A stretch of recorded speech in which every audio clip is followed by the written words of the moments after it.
Hello friends, according to your demand मैं एक और नया सब्जेक्ट स्टार्ट कर दिया आपके अपने चैनल एस फार्मा पर। ठीक है, तो आप सभी कैसे हो? आई होप कि आप सभी ठीक ही होंगे। तो आज के इस वीडियो में हम बात करेंगे बायोकेमिस्ट्री का। ठीक है, जैसा कि आप सभी से मैं कमेंट में मतलब पूछा था कि आप लोग नेक्स्ट वाला सब्जेक्ट कौन सा लेना चाहते हैं, तो आप लोग बायोकेमिस्ट्री की डिमांड किए थे। ठीक है, तो आज मैं बात कर रहा हूँ बायोकेमिस्ट्री का। तो इससे पहले दो लेक्चर या दो सब्जेक्ट कहो तो हमारे हो गए थे।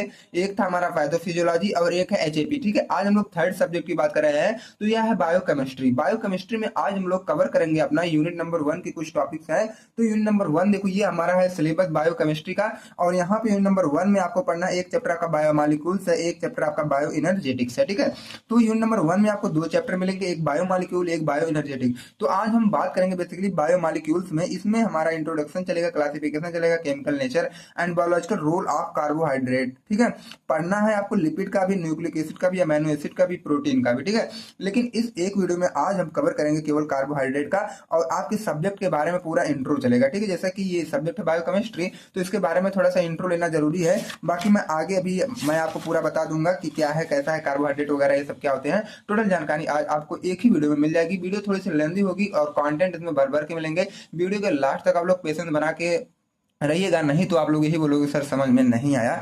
अब देखो क्या है बायोकेमिस्ट्री। ठीक है, ये अगर देखा जाए तो ये दो वर्ड से मिलके बना होता है। अगर देखोगे तो बायो बायो मतलब होता है लिविंग थिंग्स, या तो इनसाइड द बॉडी या तो लाइफ। ठीक है, बाकी केमिस्ट्री केमिस्ट्री मतलब होता है केमिकल रिएक्शन वगैरह जो हमारे बॉडी में चलते हैं शरीर के अंदर, उन्हें हम बोलते हैं केमिस्ट्री। अब देखो यहाँ पे हमें पढ़ना है बायोकेमिस्ट्री। तो बायो मतलब किसी भी आदमी, ये जो एक आदमी है इसके अंदर, इसके बॉडी के अंदर जो भी रिएक्शन केमिकल रिएक्शन चलती हैं उन्हें हम बोलते हैं बायोकेमिस्ट्री। अब वो केमिकल रिएक्शन चलती हैं तो क्या होता है, जैसे कि मान लो हम लोग खाते हैं खाना। अब खाना जब हम लोग खाते हैं तो खाना कन्वर्ट हो जाता है हमारे एनर्जी में। एनर्जी मतलब एटीपी के फॉर्म में वो कन्वर्ट हो जाता है। ठीक है, जैसे हम लोग खाना खाते हैं तुरंत हमें क्या है एनर्जी आ जाती है। तो खाना हमारा जो कन्वर्ट हुआ एनर्जी में, तो वो कैसे हुआ, हमारे बॉडी के अंदर बहुत सारे केमिकल रिएक्शन चले तब जाके हमारा खाना जो है वो एनर्जी में कन्वर्ट हुआ। तो ये आएगा हमारा बायोकेमिस्ट्री के अंदर ही। ठीक है, बायो मतलब इनसाइड द बॉडी या लाइफ, केमिस्ट्री मतलब केमिकल रिएक्शन। अब देखो ओवरऑल इसका अगर डेफिनेशन की बात करें हम, तो इसमें डेफिनेशन हमारी आती है biochemistry is a branch of science that deals with the study of chemical reaction inside the living body. अब देखो क्या है, बायोकेमिस्ट्री भी क्या एक साइंस की ही ब्रांच होती है जो डील्स करती है किसको, study of chemical reaction inside the living body. Living body के अंदर जो भी केमिकल रिएक्शन चलती हैं उनके बारे में जब हम स्टडी करते हैं तो उन्हें हम बोलते हैं बायोकेमिस्ट्री। अगर देखो एक डिफिनेशन इसकी और, ठीक है, ये तो बिल्कुल इजी डिफिनेशन है, बाकी मैं नीचे और भी इजी करके लाया हूँ इसकी definition. It combines biology and chemistry. Biochemistry में क्या है कि बायो मतलब होता है बायोलॉजी से रिलेटेड, केमिस्ट्री तो केमिस्ट्री है ही। ठीक है, तो ये बायोलॉजी और केमिस्ट्री की मतलब एक रिलेशन होता है। ठीक है, it combines biology and chemistry to study the structure function and interaction of molecules. ठीक है, तो इसमें हम लोग क्या पढ़ते हैं, किसी भी मॉलिक्यूल्स का स्ट्रक्चर क्या है, फंक्शन क्या है, इंटरेक्शन हमारे बॉडी में उसका कैसा हो रहा है, तो उसे हम बोलते हैं बायोकेमिस्ट्री। मतलब बायोकेमिस्ट्री के अंदर ही हम मॉलिक्यूल्स के इंटरेक्शन फंक्शन स्ट्रक्चर ये सारी चीजें पढ़ते हैं, तो उनको भी हम बायोकेमिस्ट्री बोल सकते हैं। और वह मॉलिक्यूल्स हमारे होते हैं जैसे कि प्रोटीन भी हो सकते हैं, कार्बोहाइड्रेट भी हो सकते हैं, लिपिड भी और न्यूक्लिक एसिड भी, प्रोटीन भी हो सकते हैं। तो ये क्या है, अभी आप सिलेबस में एक ही को आगे डीप में पढ़ोगे। ठीक है, इसलिए मैं यहाँ एग्जाम्पल लेके आ गया, क्योंकि आप लोग यहीं पे वर्ड सुन लो ताकि आगे आपको नया नया ना लगे, ऐसा ना कहो कि सर ये वर्ड जो है नया नया हमें सुनने को मिल रहा है। ठीक है, तो देखो बायोकेमिस्ट्री का क्लियर हुआ। अगर आप हमारे साथ पहली बार जुड़े हो या तो चैनल पर अभी नए हो तो सब्सक्राइब करो ताकि नेक्स्ट वीडियो का इन्फॉर्मेशन सबसे पहले आप तक पहुंचे। और फ्रेंड्स ये भी आपको पता होगा कि एक ऑनलाइन टीचर आपसे और क्या ही ले सकता है, केवल आप उसका सपोर्ट करो और वह सपोर्ट आप एक लाइक कर दो और अपने फ्रेंड्स को भी शेयर कर दो। और अगर चैनल पर नए हो तो चैनल को सब्सक्राइब कर दो, बस आपको यही करना है। और आप व्हाट्सएप ग्रुप को ज्वाइन कर सकते हो लेटेस्ट अपडेट के लिए। ठीक है, अब देखो उसके बाद बायोमॉलिक्यूल्स की बात करें। बायोकेमिस्ट्री तुम्हारा ओवरऑल खत्म हो गया। ठीक है, अब बायोमॉलिक्यूल्स की बात करें। अब यहीं से हमारा जो सिलेबस होता है वह स्टार्ट होता है। अब तक हमारा बायोकेमिस्ट्री के इंट्रो वाला पार्ट चला है। ठीक है, अब देखो बायोमॉलिक्यूल जो हमारा है ये यूनिट नंबर 1 का चैप्टर नंबर 1 यहीं से स्टार्टिंग होती है। और सबसे पहला बायोमॉलिक्यूल्स आपका आता है कार्बोहाइड्रेट्स। तो सबसे पहले हम ये जानेंगे कि ये बायोमॉलिक्यूल्स होता क्या है। बायो मीन्स फिर आ गया वही शब्द, जैसे कि बायो मतलब लाइफ या इनसाइड द बॉडी, हमारे मतलब जीवन में या तो बॉडी के अंदर। ठीक है, मॉलिक्यूल्स मतलब जो छोटे छोटे पार्टिकल्स होते हैं और वह एटम से मिलकर मिलकर बने होते हैं उन्हें हम बोलते हैं मॉलिक्यूल्स। मॉलिक्यूल्स ओवरऑल अगर देखा जाए तो ये टिनी पार्टिकल्स होते हैं जो कि एटम से मिलकर बने होते हैं, ठीक है।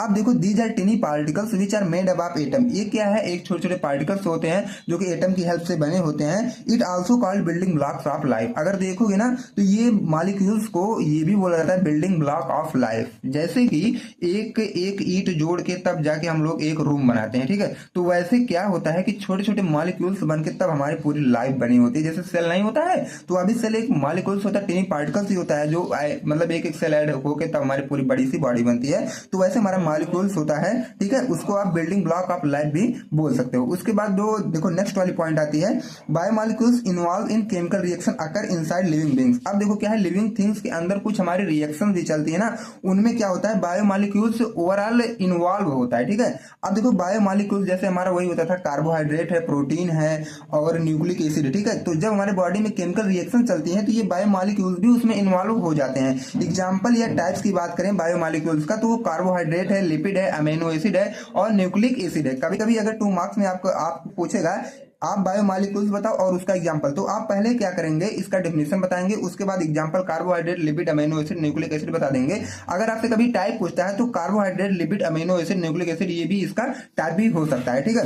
अब हम मतलब आगे बात करें तो कार्बोहाइड्रेट पहला हमारा एग्जाम्पल था उसमें कार्बोहाइड्रेट, और आपके सिलेबस में अलग से भी मेंशन किया गया है ये कार्बोहाइड्रेट का, ठीक है। देखो हमें कार्बोहाइड्रेट का पढ़ना था, इंट्रोडक्शन पढ़ना है, क्लासिफिकेशन पढ़ना है, केमिकल नेचर, बायोलॉजिकल रोल, ठीक है। कार्बोहाइड्रेट का पढ़ना है हमें। तो अब पहला स्टार्ट करते हैं हम कार्बोहाइड्रेट्स। अब देखो ये कार्बोहाइड्रेट्स क्या होता है, carbohydrates are the body's main source of energy. अगर देखा जाए तो हमारे बॉडी में जो मेन सोर्स होता है एनर्जी का ये होता है कार्बोहाइड्रेट्स। उसके बाद क्या है second point, carbohydrates contain carbon, water and oxygen in same ratio. अगर देखा जाए तो कार्बोहाइड्रेट्स में ये carbon, water and oxygen same ratio में प्रेजेंट होंगे, ठीक है।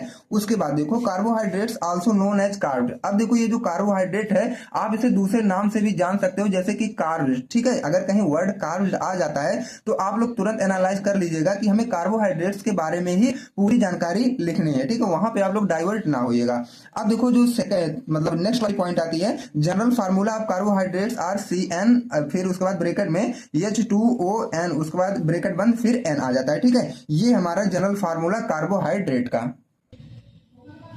नेक्स्ट वाली पॉइंट की अगर हम बात करें तो ये जो कार्बोहाइड्रेट्स हमारा होता है यह 2 वर्ड से मिलकर बना होता है। It is made up of 2 words, कार्बो plus hydrates. मतलब कार्बो मतलब होता है ये कार्बन, हाइड्रेट्स मतलब होता है हाइड्रेट, समझो मतलब वाटर से रिलेटेड, ठीक है। तो ये कार्बोहाइड्रेट मतलब कार्बन हाइड्रेट भी आप इसे बोल सकते हो, ये 2 वर्ड से मिलकर बना होता है। अब फिर हम नेक्स्ट पॉइंट की बात करें तो it is also primary source of energy. अब देखो जैसे मैं ऊपर ही बता दिया कि ये बॉडी का मेन सोर्स है, सॉरी फ्रेंड्स, हमारे जो मतलब एनर्जी का ये मेन सोर्स है हमारे बॉडी में। तो ये क्या है, इसे आप प्राइमरी सोर्स भी बोल सकते हो एनर्जी का अपने बॉडी में, ठीक है। तो मतलब it is also primary source of energy, या क्या है प्राइमरी सोर्स भी है एनर्जी का। उसके बाद cells are directly use carbohydrates to generate energy.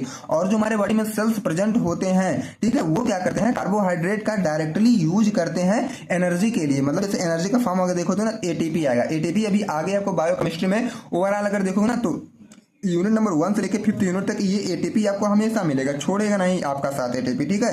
तो ATP it is a form of energy होता है। और देखो इसमें क्या होता है, जो हमारे सेल होते हैं वो कार्बोहाइड्रेट को डायरेक्ट यूज करके ATP को जनरेट करते हैं, मतलब एनर्जी को जनरेट करते हैं हमारे बॉडी में, ठीक है। तो कार्बोहाइड्रेट्स का ये इंट्रो वाला पार्ट आप सभी को समझ में आ गया होगा। अब इसका क्लासिफिकेशन की बात करें, जैसे कि मैं यहाँ पे सिलेबस के अकॉर्डिंग ही चल रहा हूँ उसमें। अब इसके बाद वाली पॉइंट हमारी आती है क्लासिफिकेशन। अब हम लोग देखते हैं क्लासिफिकेशन कार्बोहाइड्रेट का। तो यहाँ पे जो कार्बोहाइड्रेट की क्लासिफिकेशन की गई है वह क्या है, शुगर यूनिट के बेस पे की गई है, ठीक है। जैसे कि कार्बोहाइड्रेट्स में हमारे प्रेजेंट होते हैं शुगर, तो उन्हीं शुगर यूनिट के बेस पे हम लोग क्या किए, कार्बोहाइड्रेट को क्लासीफाई कर दिए। तो classification based on how many sugar units they have. एक मतलब कार्बोहाइड्रेट्स में कितने शुगर यूनिट होते हैं उन्हीं के अकॉर्डिंग हम लोग कार्बोहाइड्रेट्स को क्लासिफाई किए हैं। जैसे देखो मोनोसैकेराइड, डाइसैकेराइड, ट्राइसैकेराइड, ओलिगोसैकेराइड, पॉलीसैकेराइड, ठीक है। ये देखा जाए तो 5 तरह के हमारे होते हैं कार्बोहाइड्रेट। मोनो मतलब एक होता है ना, सिंगल, तो सिंगल यूनिट ऑफ शुगर जिसमें होगा उन्हें हम मोनोसैकेराइड बोलेंगे। डाइसैकेराइड जिसमें डबल यूनिट ऑफ शुगर होगा उन्हें हम डाइसैकेराइड बोलेंगे। ट्राइसैकेराइड हम जिसमें 3 यूनिट होंगे हम उन्हें बोलेंगे ट्राइसैकेराइड। ओलिगोसैकेराइड में जिसमें क्या है 2 या 2 से लेकर 10 तक होते हैं उन्हें हम बोलते हैं ओलिगोसैकेराइड। पॉलीसैकेराइड में मोर देन 10 मतलब 10 से अधिक जब शुगर्स के यूनिट होंगे उन्हें हम बोलते हैं पॉलीसैकेराइड। अब हम एक एक को डीप में देखेंगे। जैसे कि मोनोसैकेराइड आप सभी को पता होगा कि एक यूनिट होती है शुगर की, तो उन्हें हम मोनोसैकेराइड बोलते हैं ना। अब देखो ये मोनोसैकेराइड मतलब एक की बात करें तो it is a simplest type of sugar. अगर देखा जाए तो ये शुगर का एक सिंपलेस्ट टाइप होता है। It contain one sugar of unit, इसमें क्या है शुगर की एक यूनिट प्रेजेंट होती है, मतलब ये अपने साथ शुगर की एक यूनिट लेके चलता है। It gives quick energy to the body, और हमारे बॉडी के लिए ये फास्ट एनर्जी भी प्रोवाइड करता है, मतलब जल्दी से एनर्जी शो कर देता है। एग्जाम्पल की बात करें जैसे ग्लूकोज है और फ्रक्टोज है। अब देखो क्या है छोटे बच्चों में जैसे नहीं आता है ग्लूकॉन डी का पाउडर, ये गर्मियों के दिन में लगातार सभी लोग बच्चों को देते हैं ना, तो क्या है वो एनर्जी का सोर्स भी होता है, उसमें ज्यादातर क्या है शुगर ही ऐड होता है। तो ये बेस्ट एग्जांपल है ग्लूकोज एंड फ्रक्टोज मोनोसैकेराइड का, ठीक है। अब हम बी की बात करें डाइसैकेराइड। डाइसैकेराइड में हमारा 2 यूनिट होता है शुगर का, तो it is also type of sugar, यह भी क्या है शुगर का एक टाइप ही है। It contain 2 units of sugar. अगर देखा जाए तो इसमें क्या है शुगर की 2 यूनिट होती हैं। They give energy to the body, और यह क्या है बॉडी के लिए एनर्जी भी देता है। They are sweet in taste, और देखो अगर शुगर रहेगा तो टेस्ट इसका स्वीट तो रहेगा ही, ठीक है। तो they are sweet in taste and dissolve in water, और वाटर में मतलब पानी में अच्छे तरीके से डिजॉल्व भी हो जाता है। एग्जाम्पल की बात करें तो माइल्टोज है और लैक्टोज है। उसके बाद देखो थर्ड की बात करें तो सी का है हमारा ट्राइसैकेराइड। ट्राइसैकेराइड मतलब क्या था उसमें 3 यूनिट थी शुगर की, तो क्या है it is also types of sugar, यह भी क्या है शुगर का ही टाइप है जिसमें क्या है 3 यूनिट होती है हमारे शुगर की। They are more complex than disaccharide. अब देखो क्या है डाइसैकेराइड से ये ज्यादातर मतलब मोर कॉम्प्लेक्स होते हैं डाइसैकेराइड से, बट सिंपलर देन पॉलीसैकेराइड। अगर देखा जाए तो पॉलीसैकेराइड से सिंपल होंगे और डाइसैकेराइड से थोड़े से कॉम्प्लेक्स होंगे इनके स्ट्रक्चर वगैरह आप अगर देखोगे तो। They can be broken down in the body to give energy, और जब हमारे बॉडी में ये मतलब ब्रेक डाउन होते हैं तब जाके ये एनर्जी देते हैं हमारे बॉडी के लिए, ठीक है। एग्जाम्पल की बात करें जैसे क्या है इसमें रेफिनोल है। अब डी की बात करें मतलब ओलिगोसैकेराइड। ओलिगोसैकेराइड में देखो अगर ओलिगोसैकेराइड सबसे पहले वर्ड से मतलब आप समझो the word oligo means few, so they have few sugar of unit, so they have few sugar units. तो देखो ओलिगो मतलब होता है फ्यू, तो यहाँ पर हमें फ्यू से वर्ड से ये पता चल रहा है कि यहाँ पे शुगर की यूनिट मतलब कुछ होंगी, मतलब फ्यू यूनिट्स होंगी, मतलब क्या है 3 से लेके 10 तक होंगी शुगर यूनिट, ठीक है। They are more complex than disaccharide. अब देखो ये डाइसैकेराइड से मोर कॉम्प्लेक्स होंगे बट स्मॉलर देन पॉलीसैकेराइड। अगर वहीं देखा जाए तो पॉलीसैकेराइड से ये छोटे भी होंगे। एग्जाम्पल की बात करें तो स्टैकियोज है जिसमें 4 शुगर यूनिट होती हैं। अब देखो ई की बात करें तो आता है हमारा polysaccharide. It contains many unit of sugar. Polysaccharide मतलब मोर देन 10, ठीक है। जो शुगर की यूनिट होती है 10 से अधिक होती है, मतलब मेनी यूनिट्स ऑफ शुगर इसमें प्रेजेंट होते हैं। They are large and complex molecule, और ये क्या होते हैं लार्ज और कॉम्प्लेक्स मॉलिक्यूल होते हैं। दे गिव एनर्जी, और ये क्या करते हैं एनर्जी देते हैं हमारे बॉडी के लिए। एग्जाम्पल की बात करूं तो ग्लाइकोजन है और स्टार्च और भी होते हैं, ठीक है। अब देखो नेक्स्ट क्या है आप अपने सिलेबस से मैच करके पढ़िएगा। अब नेक्स्ट वाला पॉइंट हमारा आता है केमिकल नेचर ऑफ कार्बोहाइड्रेट्स। अब कार्बोहाइड्रेट के केमिकल नेचर की बात करें तो दीज आर पॉलीहाइड्रोक्सी एल्कोहल, ठीक है, with aldehyde or keto functional group. अब देखो क्या है इसमें प्रेजेंट होते हैं एल्डिहाइड और कीटो फंक्शनल ग्रुप। अब इसका एग्जांपल की बात करें तो जैसे देखो डीग्लिसरल डिहाइड होता है, ठीक है, जिसमें एल्डोज है, और डाइहाइड्रोक्सी एसीटोन में जैसे कि इसमें कीटोज प्रेजेंट है। अब उसके बाद नेक्स्ट वाली पॉइंट देखो दे कंटेन कार्बन, यह अपने साथ क्या है कार्बन कंटेन करते हैं हाइड्रोजन और oxygen at the ratio of 1:2:1 के, ठीक है। रेशियो इनका 1:2:1 में होता है कार्बन हाइड्रोजन और oxygen. They yield characteristic reaction of hydroxyl functional group like esterification oxidation dehydration. और यह आपको मिलेगा कहाँ जैसे स्ट्रीफिकेशन का अगर आप रिएक्शन करवा रहे हो ऑक्सीडेशन हो रहा है डिहाइड्रेशन हो रहा है तब क्या है आपको हाइड्रोक्सिल फंक्शनल ग्रुप में मतलब ये इसके कैरेक्टरिस्टिक्स हैं और ये वहीं से आपको मिल सकते हैं, ठीक है। अब देखो क्या है स्ट्रक्चर ऑफ ग्लूकोज कभी कभी 2 मार्क्स में पूछा जाएगा, तो ये स्ट्रक्चर आप लोग अपने नोटबुक में 3-4 बार बनाइएगा, तुरंत आपको इजी वे में लगने लगेगा और अच्छी तरीके से याद भी हो जाएगा, ठीक है। यहाँ पे देखो पहले हमारा कार्बन से एक हाइड्रोजन बॉन्ड यहाँ जुड़ा है, फिर डबल बॉन्ड से O भी हमारा यहाँ पे जुड़ा है, ठीक है। फिर HOH फिर OH फिर H फिर H फिर OH फिर HOH, ठीक है। नीचे CH2OH भी हमारा ऐड हुआ है। ये हमारा ग्लूकोज का स्ट्रक्चर। अब देखो बायोलॉजिकल रोल ऑफ कार्बोहाइड्रेट, जैसे अब हमारे बॉडी में कार्बोहाइड्रेट का रोल्स क्या होता है, ठीक है, मतलब बायोलॉजिकल रोल क्या है।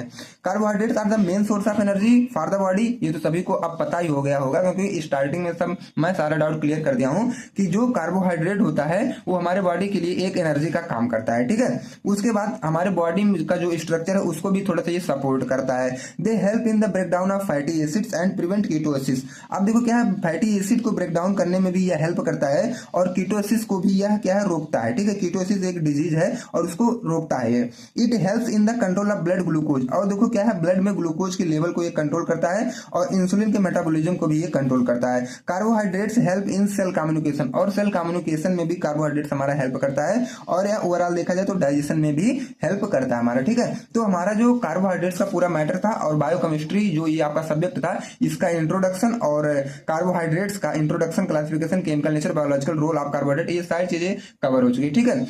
तो अब हम आपसे मिलेंगे नेक्स्ट में, तो lipid, nucleic acid, amino acid और जितने भी सिलेबस हैं टोटल के साथ मिलेंगे। और अगर आपको ये नोट्स डाउनलोड करनी है तो आप टेलीग्राम ग्रुप को ज्वाइन कर लो। बाकी जैसे ही यूनिट कंप्लीट होती है तुरंत मैं टेलीग्राम ग्रुप में और व्हाट्सएप ग्रुप में दोनों में मैं नोट्स प्रोवाइड कर दूंगा, वहीं से आप लोग इजी वे में डाउनलोड कर लीजिएगा। अगर आपको दोनों ग्रुप ज्वाइन करने हैं तो डिस्क्रिप्शन बॉक्स में जाओ, वहां पे इसकी लिंक मिलेगी और वहां से आप ज्वाइन कर सकते हैं। ओके फ्रेंड्स, तो मिलते हैं किसी अगले वीडियो में। Thanks for watching this video.